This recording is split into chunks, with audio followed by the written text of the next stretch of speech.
Hello, hello, hello. Let's see who's on here. Yes, I'm going to be doing I guess, last of the year broadcast for 2016.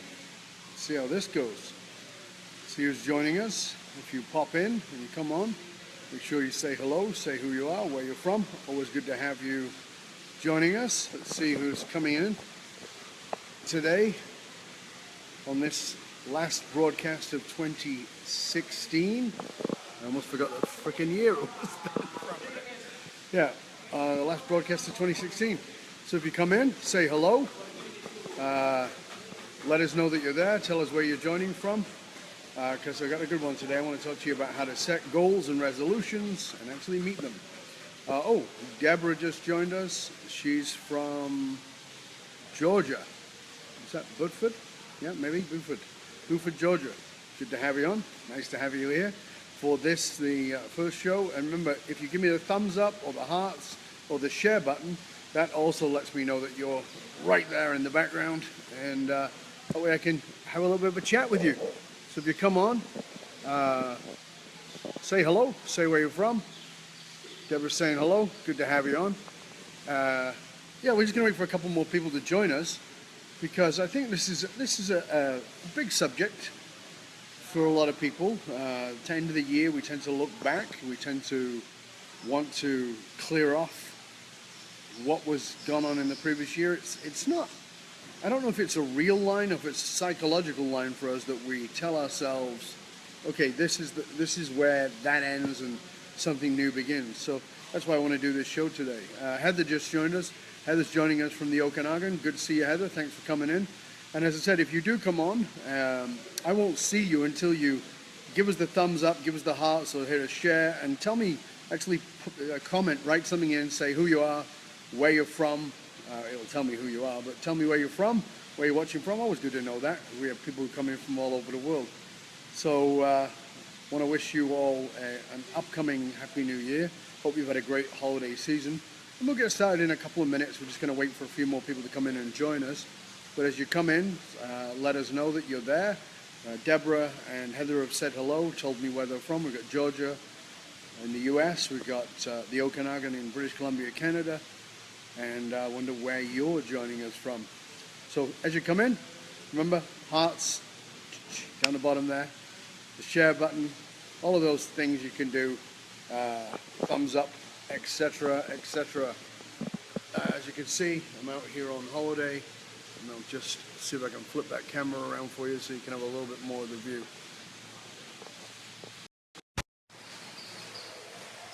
That's where we are. I'm sitting up on the balcony here.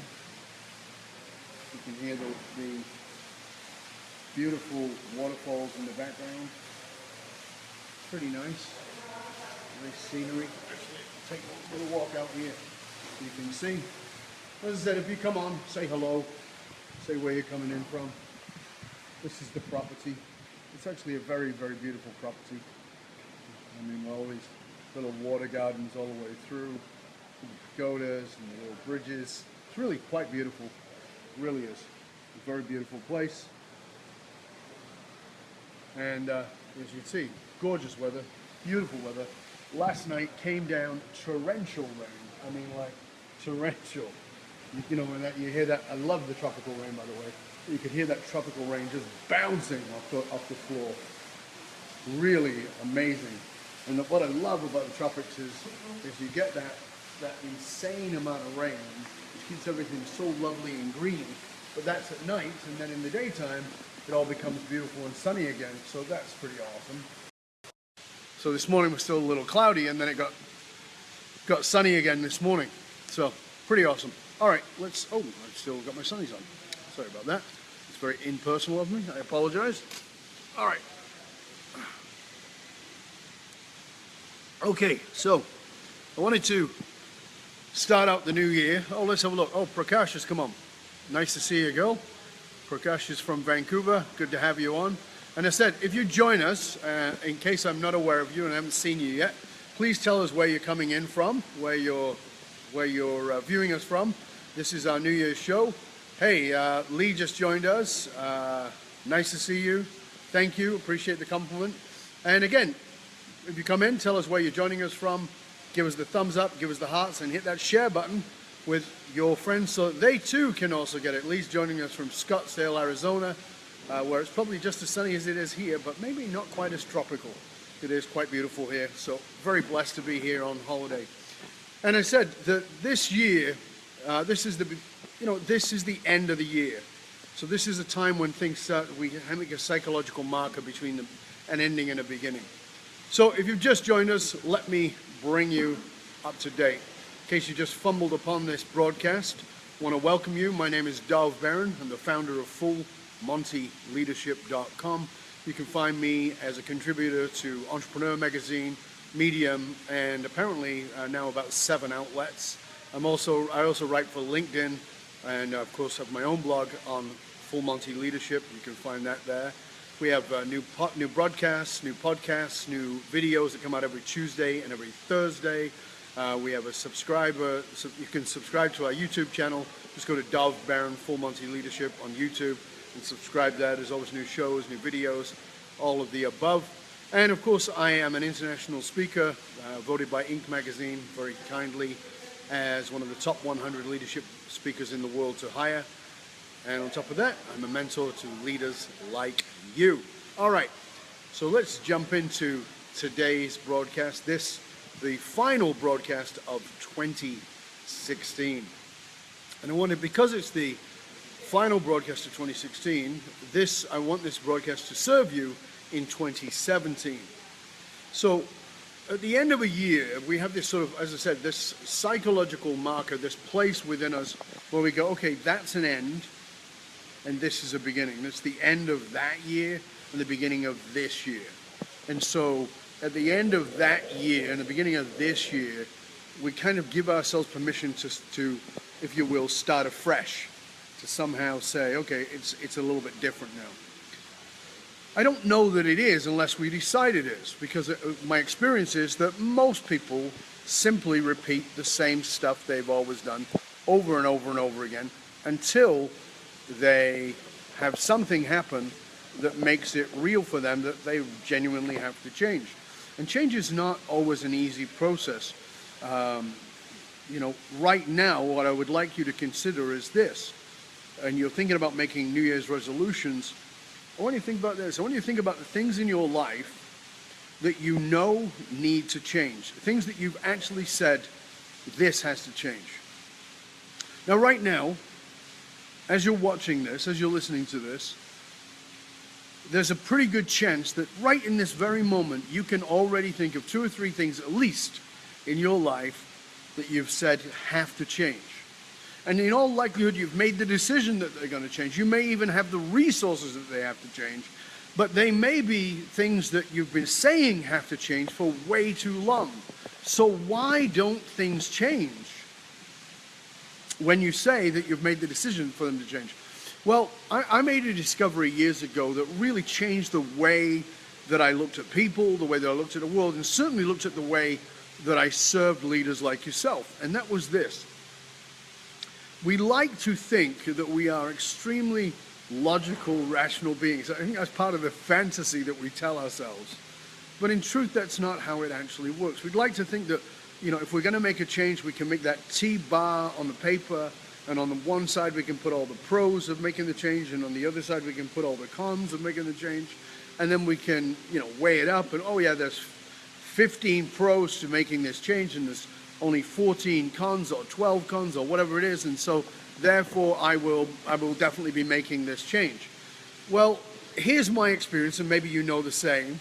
Very often, people have way more in the pros list than the cons list, yet they still don't make the change. Why is that?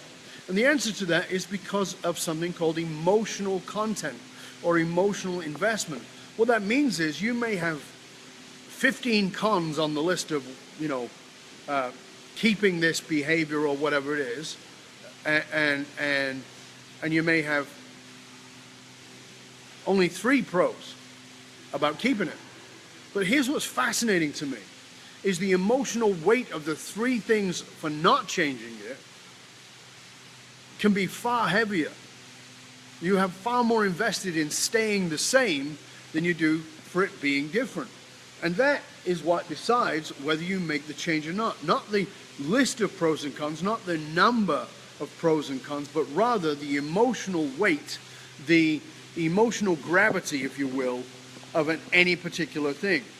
And so when something has a far greater emotional gravity to change it, that's when you're going to change it. So when you set a goal or a resolution to do something in your life, if there is not enough weight behind that thing, then you likely will not change that thing. Now, did you get that?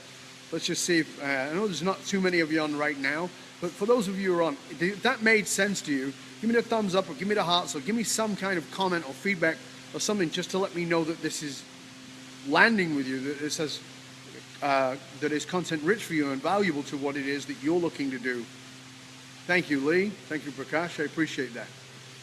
So let's move on a little bit more with this and to understand it, because I think that we approach a lot of these things regarding change, regarding setting goals and making resolutions in ways that are often less than productive. And a lot of it becomes these, what's the right word for it? Become what we should want to go, what the goal to be, we should want to achieve, what others maybe even think we should achieve, rather than what we feel in our heart, what we feel in our soul, what we're passionate about changing. That is what changes it all around. So one of the things I want to put to you to start off in giving you some really solid strategies, is to start off with this concept rather than setting a goal. I've made this whole list for you here. I'm going to pull it up. But rather than setting a goal to achieve something, I'm going to suggest to you that you start by attacking problems. In other words, give yourself the emotional gravity, the emotional weight necessary to make the changes and fulfill the goals and the resolutions that you're setting forward as you approach a new year. As I said, this is, the end of an old year, beginning of a new. It's not a real thing at all, but it's something that psychologically can become enormously real if we decide this is where things have to change. So again, I'm going to suggest to you that you write your goals, your resolutions, whatever term you want to use, with the context of solving the problems by attacking the problems so that you can solve them, come up with solutions. Okay? So that's what I would recommend to you. So I've made this whole list here. I've got my journal here. I started working on this for you last night so that I could give that to you and help you, because one of the things that we do every New Year's Eve, so today, New Year's Eve, every New Year's Eve, my wife and I and usually some friends will sit down and we write 100 goals before midnight. Now, you should know it's New Year's Eve when we do this, and we have a couple of drinks and we chill out and we do it, and we usually have a lot of fun. So people go, oh my God, 100 goals, how do you do that? Oh, that's so, No, it's not. It's a lot of fun. We play with it and we call things out in the middle of it to inspire each other to write another goal. Like money or finances or career or your sex life. I mean, we play around with these things to create new ideas, new places to go. And the other thing about when you're setting these goals is you don't have to make them massive. Take the bigger goals and break them down into small pieces so that you can get your 100 done. I think you'll find it very satisfying to do this. Okay, so I'm going to jump into giving you some of these. Now, some of these guidelines, and I want to give you these guidelines. Again, these are guidelines that I'm using to help you go after the problems that you want to go after so you can create the solutions that you need. All right, so now the way I'm going to do this for you is I'm going to give you a bunch of questions. Now you can write these down as we go through them. I would recommend that you do that. I would also recommend that you watch this back, watch it more than once, because you'll probably want to take notes and you'll want to refer to it many times. And I do hope that you will share this video with your own friends, your own followers, your own fans. Thank you for all of you who are giving me the thumbs up and the hearts and the share buttons. I really appreciate that. I want you to share this with others because there's some really great, valuable stuff in here. And it's a lot of these, I'm going to deliver them in the form of questions because that's a lot of the strategies that I use when I'm working with my clients. So I'm actually giving you some hardcore client work that I do here. So I want you to get the most out of it. Okay, so here's my first one. And I think you'll find this interesting and valuable. What are the 5 conversations you want to have every single week for the next year? What are the 5 types of conversations that you want to have every week for the next year? So do you want to have conversations about your evolution? Do you want to have conversations about your career? Do you want to have conversations about, do you want to have conversations about enlightenment? Do you want to have conversations about the economy? Do you want to have conversations about women's rights? Do you want to have conversations about the planet? Do you want to have conversations about diversity? Do you want to have conversations about civil rights? Do you want to have conversations about health? Do you want to have conversations about love? Do you want to have conversations about friendship and what it really means? Do you want to have think about the five conversations that you want to have every single week for the next year. So write them down. Those would be the 5 conversations. Now, again, you don't have to write them down right now what the conversations would be, but write down that question so that you can come back to that, because that should be your goal. And that's 5 separate goals. So my goal is to have a conversation every single week about X. Then I want one about Y, and et cetera, et cetera, et cetera. So that's 5 of your goals right there. You've written 5 great goals. All right, so next one. Next one I want to give you again in the form, oh, glad you like that. Thanks for the thumbs up, appreciate it. Next one is, what am I committed to learn this year? That's a great question for you. What am I committed to learn? Now, I'll also give you that in another way of putting it. What am I committed to learn this year? Or what am I committed to master this year?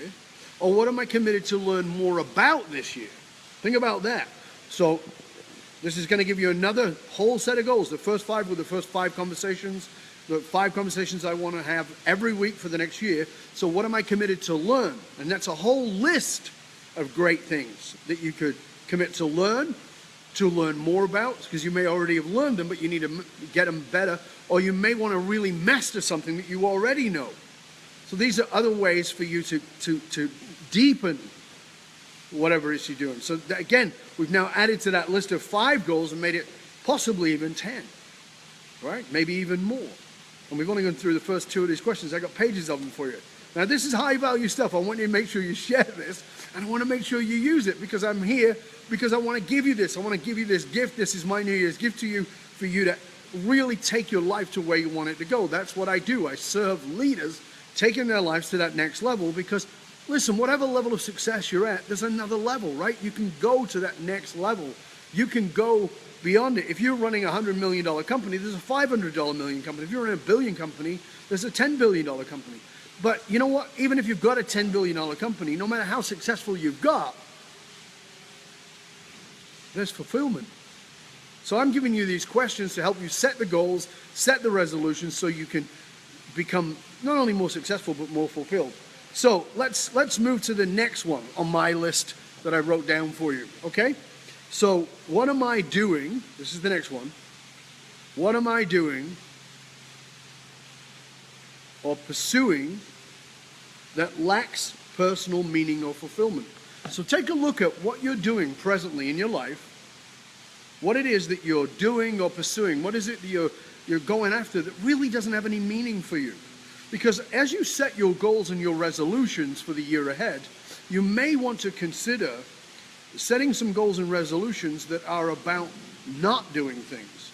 So we tend to put on the list, making our goals and resolutions into a to-do list, but really a lot of the time it needs to be a not to-do list. So, you know, I'm making stuff up here, so forgive me, I don't mean to offend anybody, but if I'm pursuing my golf game, but I really don't feel any true connection to golf anymore, then am I pursuing something that really doesn't matter?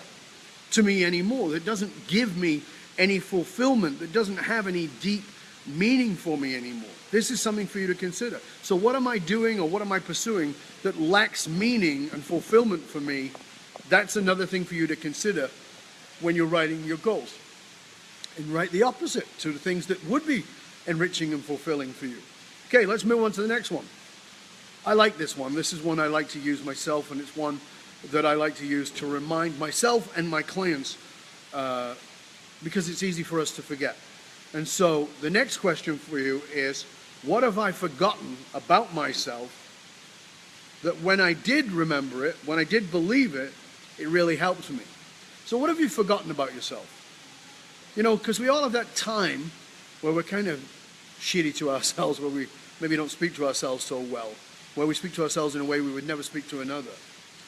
But we also have times when we remember who we are, we remember the truth of who we are, beyond the conditioning. We remember that, you know, so what is it that you've forgotten about yourself that you need to remember, that helps you be strong? And how about setting a goal around that? So maybe you've forgotten that the truth of who you are is that you're extremely generous. So maybe one of your goals is to be more generous, to remind yourself of your generosity, to be focused on generosity, to go to the mirror and write to yourself in your journal, or go to your mirror and tell yourself that you are in fact a very generous person. Like remember, what is it you've forgotten about yourself that when you remembered it, when you knew it, when you kept it fresh in your mind, always helped you? Write a goal around that. Create a resolution around that. And you'll find yourself hitting your target a lot more often. Ready for some more? Let's find out.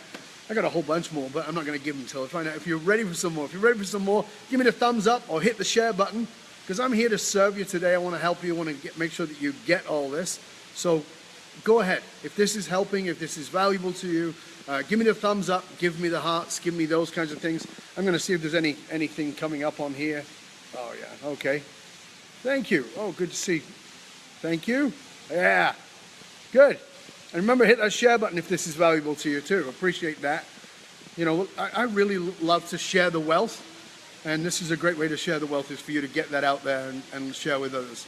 And actually move to an abundance mentality. And this is one of the things around goals too that I want to put to you.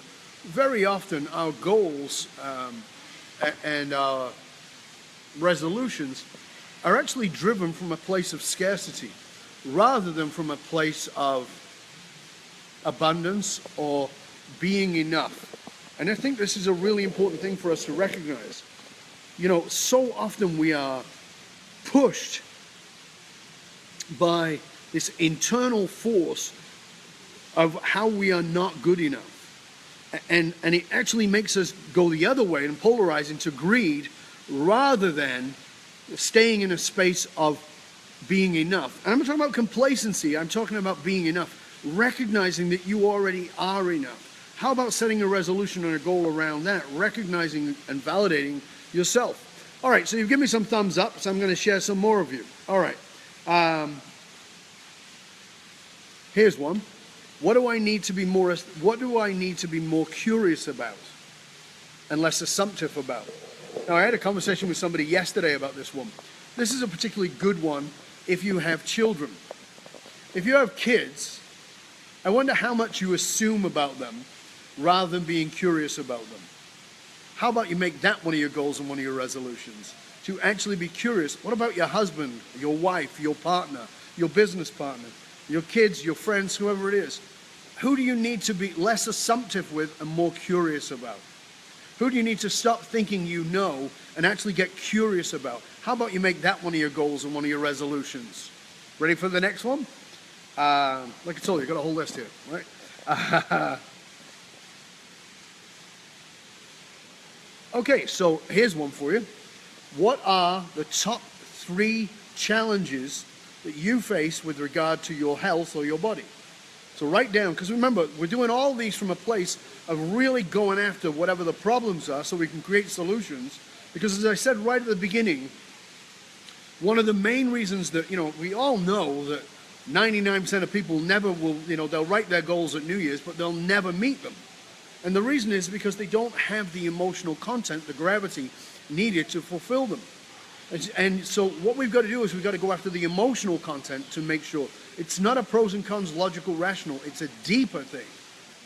This is a really far deeper, more engaging way to go about it. So this one was, what are the top 3 challenges that you face regarding your body or your health?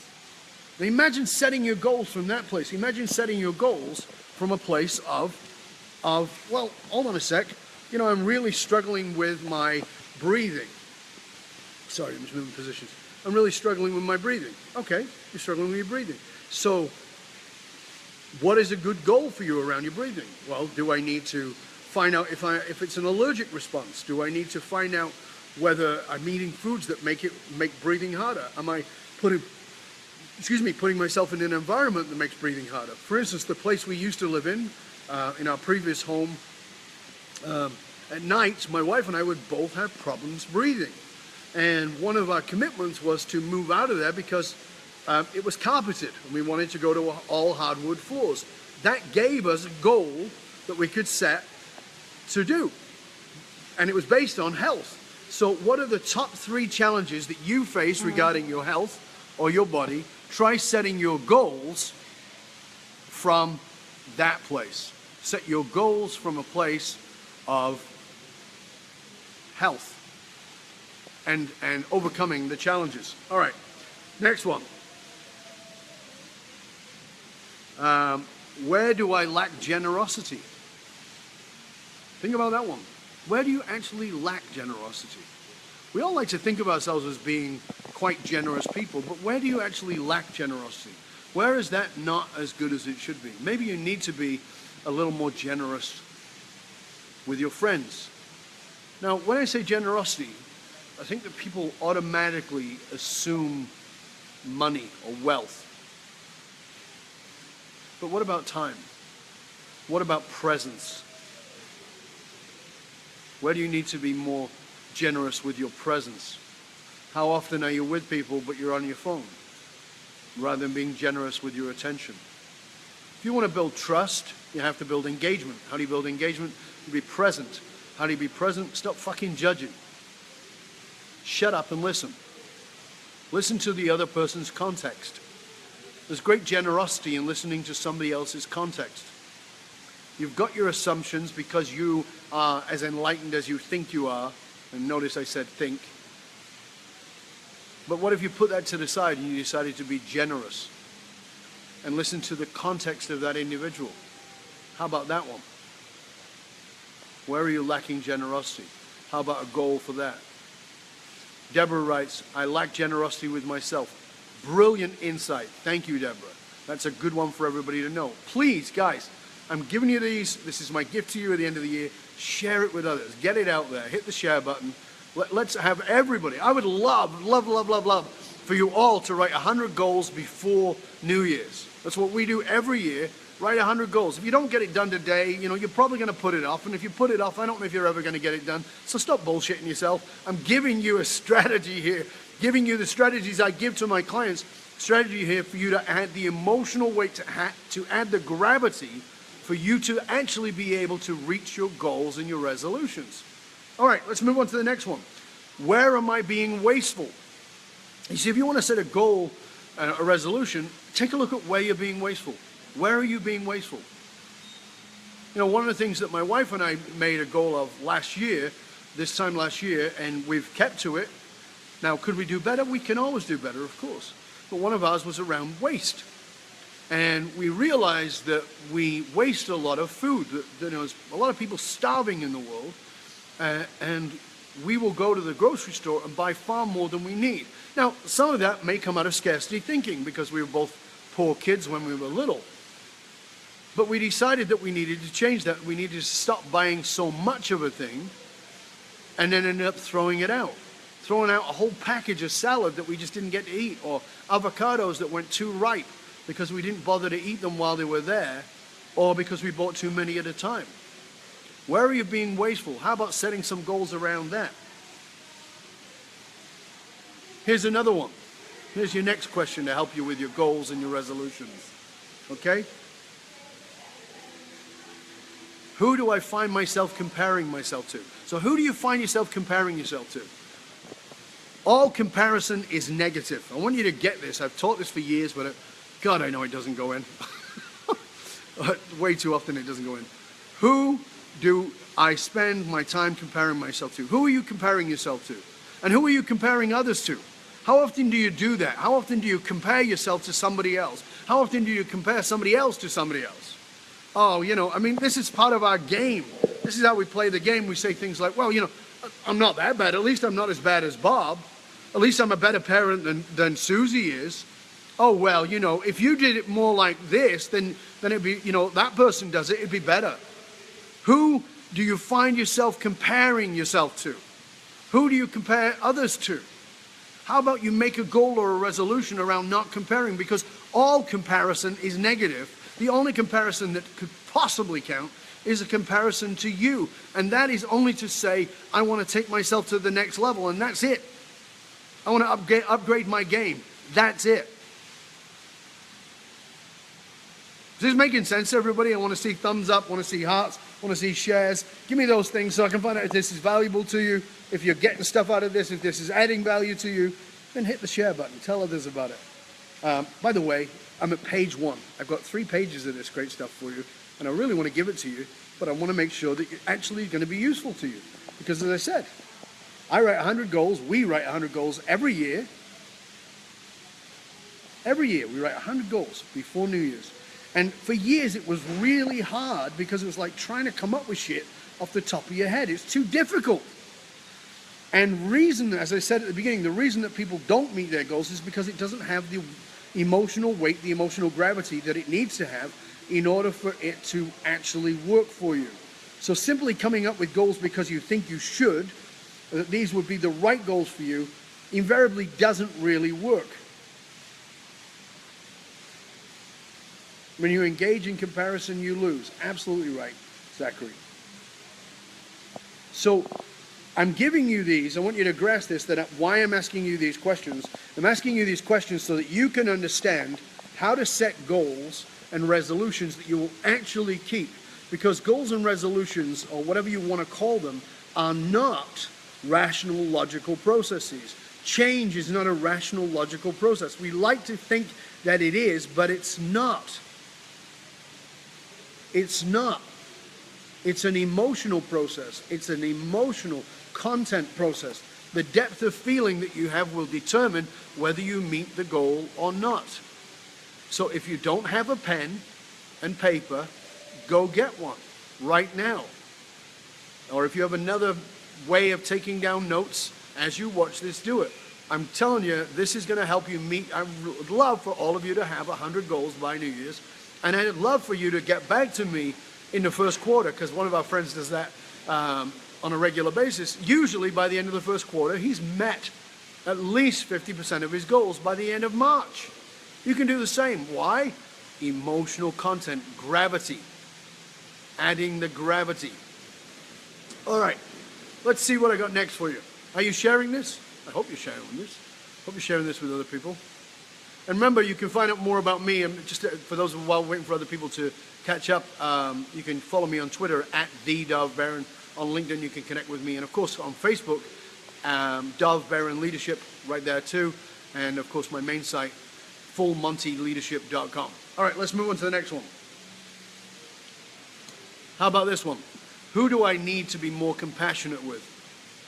Who do I need to be more compassionate with? You're going to set a goal and a resolution. Consider that one. Glad you got your pen there, Andrew.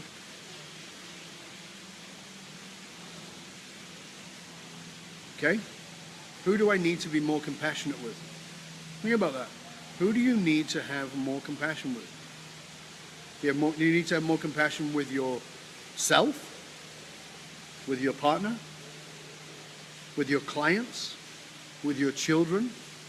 With your friends? What is the opposite of compassion? I want you to think about that. Actually, those of you who are on, I want you to type in just one word, or 3 words max. What do you think is the opposite of compassion? I'll wait for you. So just type it in. What do you think the opposite of compassion is?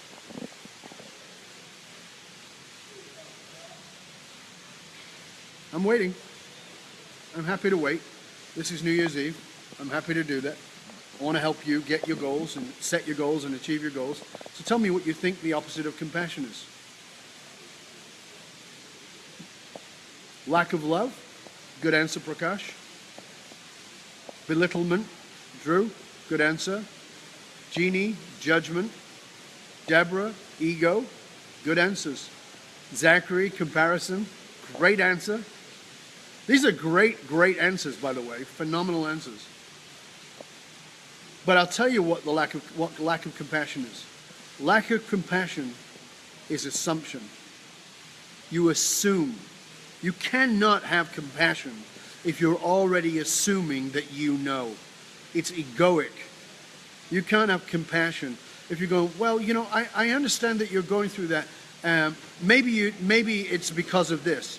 Right there, bam, you just killed compassion. You've killed it. You're actually outside of the realm of compassion. And we like to say, well, I did it in a compassionate tone. Who gives a fuck? Sorry. Nobody cares. Stop trying to prove how smart you are. That is one of the ways you completely destroy your compassion. I know I watch it every day. I watch people who are, quote unquote, pretty enlightened people, people I've known for 10, 12, 15, 20 years, who've been on the path for 10, 12, 15, 20 years, who lack comparison because they're trying to prove how smart and how enlightened they are. If you want to be more compassionate and you want to make that one of your goals and resolutions, give that one up. Stop trying to prove how smart you are. When somebody gives you a compliment, take it. When somebody says something to you, listen, be present.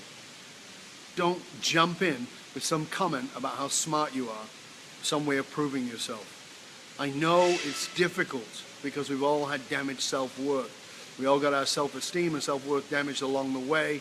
We all got compared. We all got whatever we do. We can all be more compassionate. There's no doubt about it. All right, let's look at this next one. Ask yourself this question. Here's a way to set your resolution. At this time, what do you see your life purpose as? Like, actually write that down and then ask yourself, at this time, what do I see my life purpose as?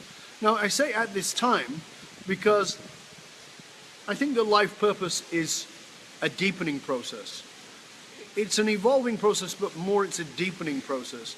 That what I see my purpose as, I don't know that my purpose has changed, even since I was a little kid, but it has definitely deepened. So take a look at that. What do you see your life purpose as? And then setting goals and resolutions around fulfilling that purpose. Now, next question around this in order for you to set your goals. What do you see as your passion? It's a different thing than purpose.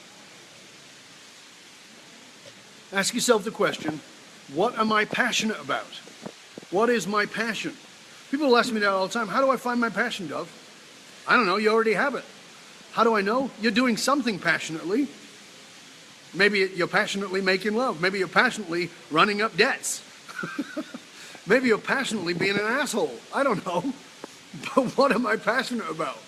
Take a look at what you're passionate about, because your passion is not your purpose. They are separate things. In fact, your passion can be a vehicle for your purpose, but it is not necessarily your purpose. You get that? So what is your purpose, or what do you perceive your purpose to be at this time? And what do you perceive to be your passion at this time? And begin to set goals around achieving your purpose and fulfilling your passion at this time until it evolves into something else. Is this helping? I hope so. All right, let's have a look at what I got next for you. Here's a good one. In setting your goals and your resolutions, ask yourself this question. What do I need to allow myself to express more of?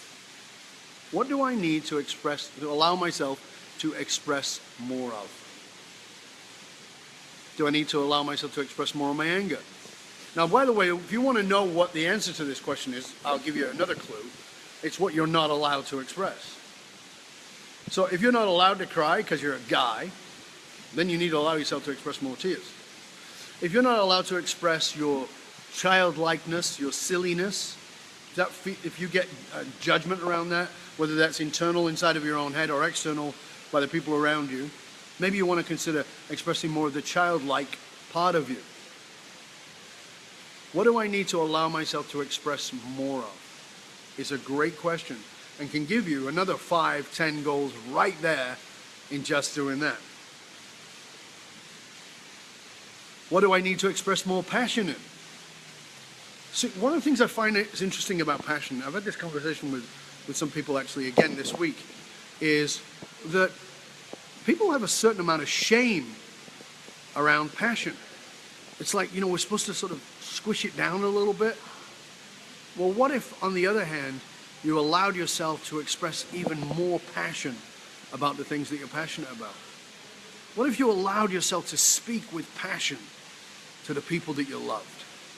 What if you looked in the eyes of your beloved and you said, with deep passion, you said, I just want you to know how fucking crazy I am about you. How amazing you are. What if you did that with yourself? What if you went to the mirror and you did that with yourself? What would that be like? What if you showed more passion in the kitchen when you cooked? Even if you can't cook, if you're just making fried eggs and a bit of toast, but you did it with passion. What would that be like? Where do you need to express more passion in your life? There's another 5, 10 goals right there. Oh my goodness. I don't know if you can hear this. There's tropical rain. It's coming down. It is so beautiful. I'm going to flip this so you can see the outside for a minute. I'll come back to you.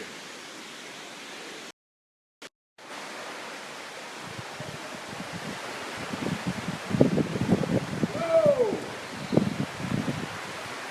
Can you see it? It is coming down.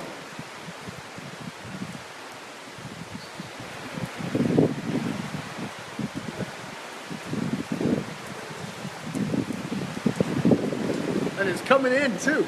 It's making its way all the way inside here. All right, I'm gonna come back. Now, my journal is wet. It's made it all the way across here, and I'm probably 20 feet back from the opening. Pretty cool. All right, so where do I need to express more passion? Think about all the places you can express passion, like enjoying the rain, the tropical rain. It's so beautiful. I gotta tell you, I so dislike the rain in cold weather, but the rain in tropical weather is so stunningly beautiful. It really is. For me anyway. Look, just one more quick glance. I'll give you another look, and we'll come back.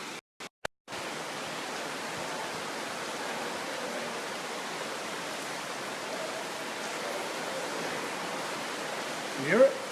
Amazing. So beautiful. So beautiful. Creating such lush greenery. So gorgeous. All right. So where do you express more passion? All right. Here's another one for you.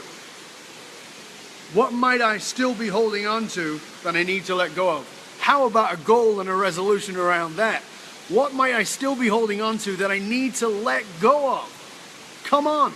And by the way, this is not about this bullshit new agey, you just need to let that go, or some rational, well, that's in the past. I'm talking about, what do you need to process so that you can let it go? What do you need to say, you know what? I can't run away from these feelings anymore. I have to be real with this. I have to deal with this. I am fucking pissed off at my mother, my father, my sister, my brother, my friend, my wife, my husband, my kids, whatever it is. And I need to express the emotion of that. I need them to feel it and know where I'm at with it so that I can indeed move on. Where do I need to do that? Where do I need to have that communication so that I can move on? What am I holding on to that I need to let go of? Is another phenomenal way to give yourself the gravity it takes, because you know what? You've probably made that goal in some way, shape, or form in the last 10 years. You know, I really need to move on with my relationship. I really need to let go of my ex, you know, and you even tell yourself that you have, but your friends are like, you know, you still seem kind of hooked on that person. Why do you say that? Well, when you talk about them, you seem kind of, you know, there's a lot of intensity there. It's because you've not let them go yet. And you tell yourself you've let them go is not the same as letting them go. Tell yourself you've let go of the job, or the fact that you got fired, or the fact that you went bankrupt, or the fact that you got hit by a bus, or whatever the fuck it was, doesn't make it that you've let it go. So what are you holding on to that you need to let go of? Means what do you need to process so that you can let it go?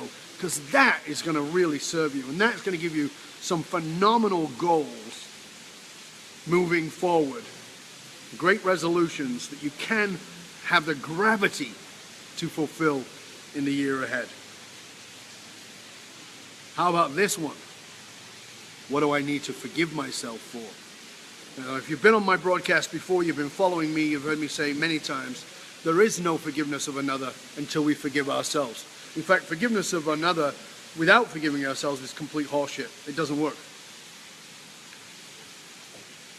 And at some level, we carry the weight, we carry the emotional intensity, we carry the responsibility. Oftentimes it's not ours for things that happen to us. And what we really need to do is to forgive ourselves first. And I realize that can be difficult to do. In fact, I would put it to you that it's easier to forgive somebody else than it is to forgive yourself. And so that's my challenge to you. So maybe that's one of your most important goals this year, is to forgive yourself from something, to take a real look at what it is you need to forgive yourself. As I said, I'm going to keep repeating this throughout. The reason we don't meet our goals is because we think goals and resolutions are rational. They are not rational. They are not rational at all. The goals are indeed emotional. They're the emotional content. And you will only meet a goal or a resolution if it has enough emotional weight. And so I'm giving you these questions so that you can set your goals according to it, and you can see that each one of them is tapping into that emotional weight. Because as I told you, every year we write 100 goals and we get it done before midnight on New Year's Eve. So we've got something great to start the new year with. And very often, 50% of those goals are met by the first quarter because they have the emotional gravity. So, you know, it's important to set out to attack the problems that show up in your life rather than having these woo ideas about what your goals are. Go after, like ferociously, fiercely go after attacking the problems that you have. Have the emotional gravity, the emotional weight. All right, let's move on.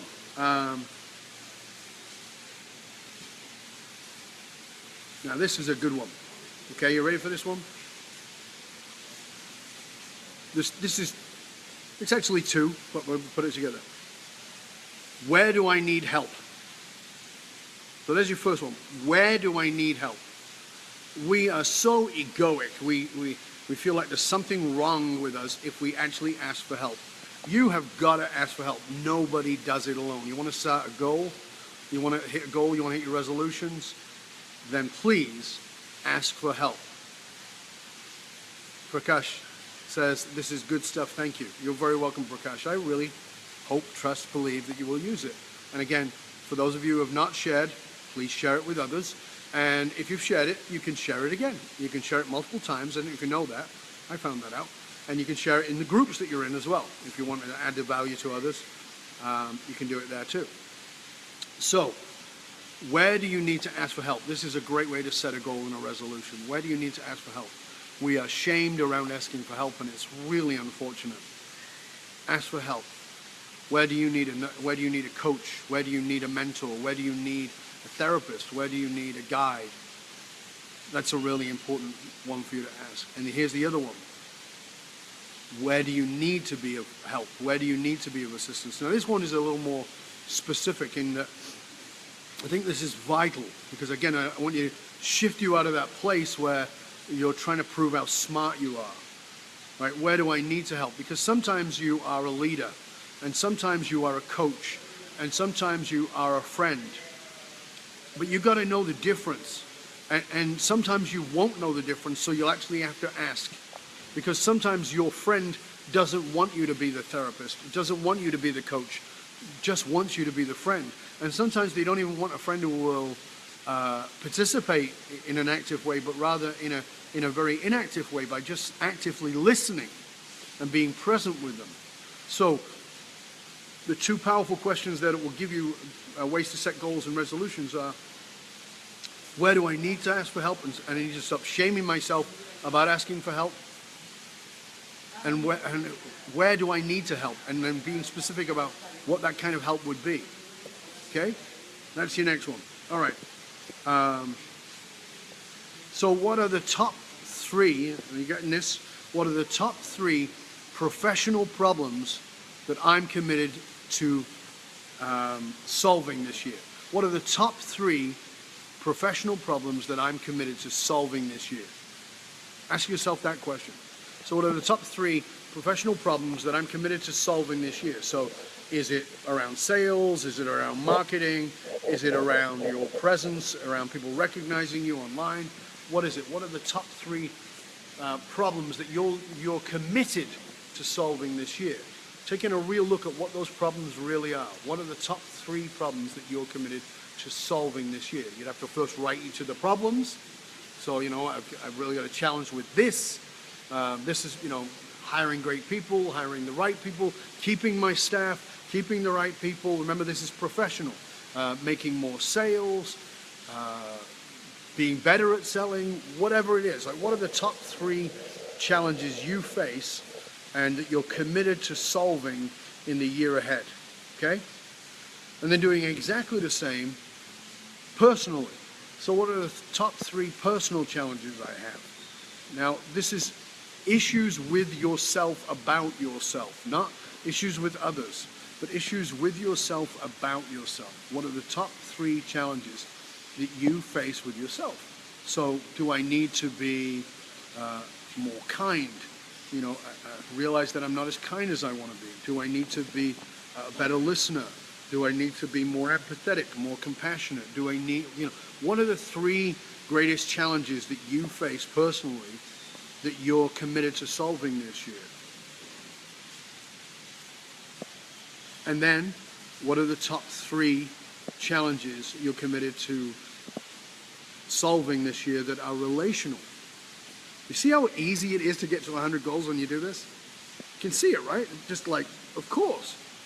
If you're following these questions, you're writing this down, you're getting these guidelines, it's like, oh, of course, each one of these has 5 or 10 answers. And each one of them can be a goal. And again, please, when you're setting these goals, don't make them huge, make them small, make them doable. So when you write the goal, kindness, my commitment is to being kind this year. Try this, just a little tweak. My commitment is to being, my goal, my commitment, my resolution, whatever term you want to use, is to be kind this year. That's one way. Now you say it this way. My commitment is to be kinder each day of the year to come. And to check myself morning, noon, and night. You know what? It's 2 in the afternoon. Have I been particularly kind? I haven't. Okay, I can remind myself to come back to that. So don't make them too big. Don't make them so unattainable. Make your goals so that you can actually reach them. Okay? Now let's go on. All right. This one is a big one for me. It's one that I'm constantly reminded to have patience on. When dealing with people, I think you are aware, certainly if you've been following me, about emotional intelligence. I speak a lot about emotional intelligent leadership. And I think that a lot of people have read the books, have even done some of the work, and they've developed a certain degree of emotional intelligence.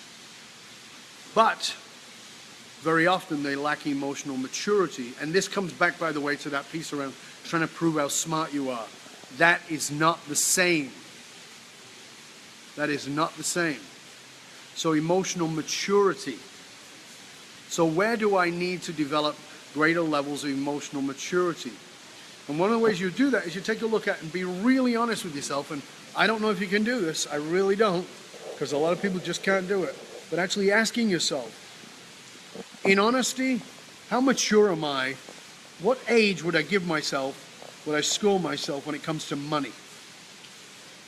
Like, I know for sure, for years, certainly the first,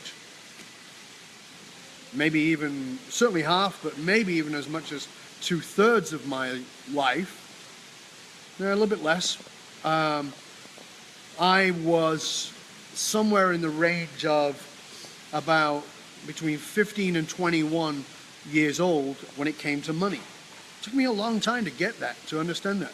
But I had to be really fiercely honest with myself in really taking a look at what was my emotional maturity around money.